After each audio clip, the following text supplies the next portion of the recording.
अस्सलामुअलैकुम, welcome to my channel. उम्मीद है आप सब लोग खैरियत से होंगे। तो आज हम बनाने जा रहे हैं मज़ेदार से शामी कबाब। ईद आने वाली है और लोग बहुत ही ज़्यादा इस रेसिपी को ट्राई करते हैं, तो आप लोग भी ईद के गोश्त से ये ज़रूर बनाइएगा। वैसे भी आप बना सकते हैं। तो सबसे पहले मैंने इसमें क्या किया है, गोश्त लिया है बड़ा और इसको अच्छे से साफ़ करके रख दिया। इसके अंदर मैंने डाला है चने की दाल को अच्छे से मैंने पहले साफ़ कर दिया था, मतलब चुन लिया था, और फिर इसको थोड़ा सा भिगो कर रख दिया था, वो मैंने इसमें डाल दिया। इसके बाद मैंने इसमें डाले हैं लहसुन।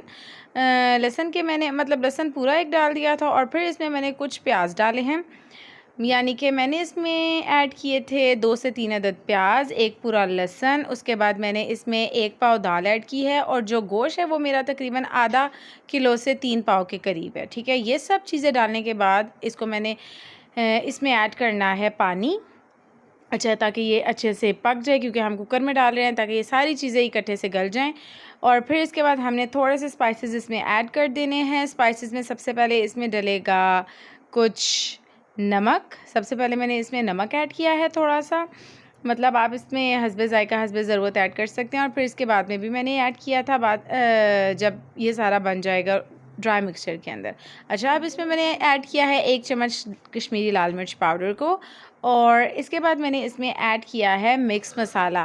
मिक्स मसाले की रेसिपी इंशाल्लाह मैं आपको ज़रूर दूंगी।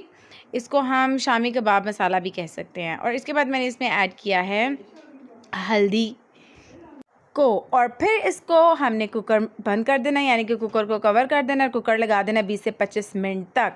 20 से 25 मिनट बाद कुछ यूँ होगा, यानी कि जो दाल है वो भी तकरीबन गल चुकी होगी, और जो गोश्त है वो सारे का सारा बहुत अच्छा नरम मुलायम हो गया, गल चुका है। इसके बाद हमने क्या करना है, इसको हमने ज़रा अच्छे से कूटना है, पीसना है। तो इसके लिए हम यूज़ करेंगे ये मॉर्टर एंड पेस्टल को। तो इसमें बहुत अच्छे से हमने ये सारा मिक्सचर कूटते रहना है, यानी कि जब तक ये गोश्त जो है वो पूरा दागेदार ना हो जाए, और जो दाल है वो भी बहुत अच्छे से इसमें कूटनी चाहिए। ठीक है, मतलब बिल्कुल ये अच्छा सा पेस्ट बन जाए। अच्छा, इसमें मैंने साबुत दालचीनी और गरम मसाला भी ऐड किया था, जो शूट नहीं हो सका, ठीक है, कुकर में डालने से पहले, वो भी इसके अंदर ही है। तो उसमें भी जब मैं कूट रही थी तो वह नज़र आया, तो मैंने कहा आपको बता दूं।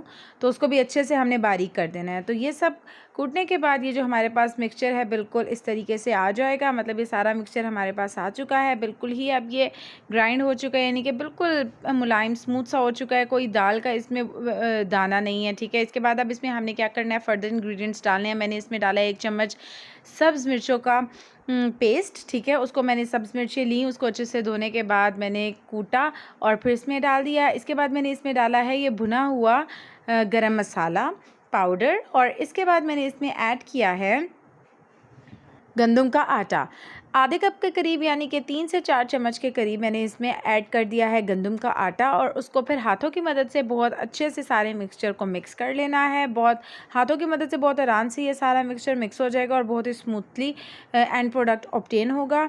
ठीक है, जैसे आप देख सकते हैं। बस इसके बाद अब इसमें हमने थोड़ी सी चीज़ें डालनी है, जैसे कि अब इसमें हम ऐड कर रहे हैं ये काली मिर्च पाउडर को। ठीक है, और इसके बाद मैंने इसमें थोड़ा सा गरम मसाला पाउडर और डाल दिया था, और थोड़ा सा नमक इसमें डाल दिया है, और जो कश्मीरी लाल मिर्च पाउडर है उसको 1 चम्मच और मैंने इसमें डाल दिया है। ठीक है, पहले मैंने उसको बॉयल करते वक्त, यानी कि कुक करते वक्त डाला था, और उसके बाद मैंने इसमें डाल दिया। जो लोग ज़्यादा मिर्चें पसंद नहीं करते वो बेशक इसको स्किप कर सकते हैं।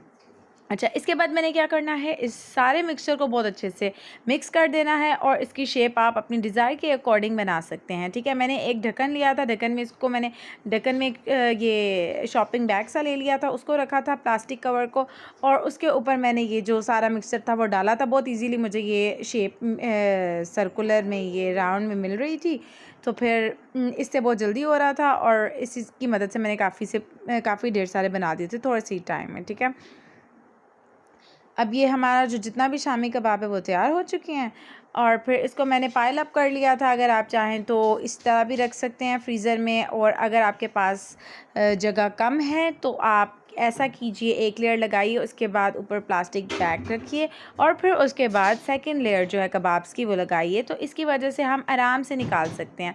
अच्छा, तो मैं इसको फ्राई करने जा रही थी तो फिर मैंने अंडा लिया, अंडे को मैंने बहुत अच्छे से बीट कर लिया, ठीक है, फेंटना है हाथों की मदद से।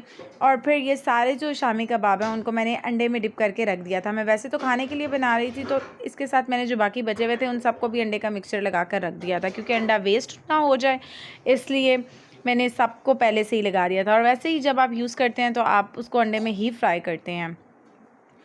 तो ये मैं कर रही हूँ इतनी देर। आप लोगों में से जिन लोगों ने चैनल को सब्सक्राइब नहीं किया वो सब्सक्राइब करें, और जिन लोगों ने वीडियो को लाइक नहीं किया वो लाइक कर दें। अच्छा जी, तो बस हमारे जो शामी कबाब हैं वो रेडी हो चुके हैं।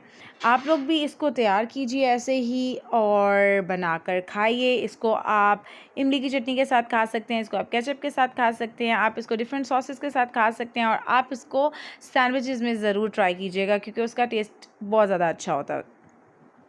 तो मुझे उम्मीद है आप लोग इस रेसिपी को ज़रूर ट्राई करेंगे, क्योंकि बहुत ही आसान है और बहुत ही जल्दी से बन जाने वाली रेसिपी, और इतनी ज़्यादा इंग्रेडिएंट्स भी यूज़ नहीं हुए हुए और सिंपल सी रेसिपी है।